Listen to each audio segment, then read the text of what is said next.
Hi everyone, welcome to my channel Initial Solution. In this tutorial, I'm going to show you how to unhide tabs in Excel. Open an Excel sheet.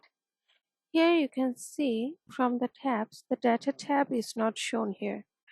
So if any tab is hidden, simply click on File and go to the Options. Go to Customize Ribbon option, and from here you can find the main tabs. Click on the tab that is hidden and click on OK. Now it's shown here. As you can see, it's now shown. So this is how you can unhide a tab in Excel. So hope this video helps you.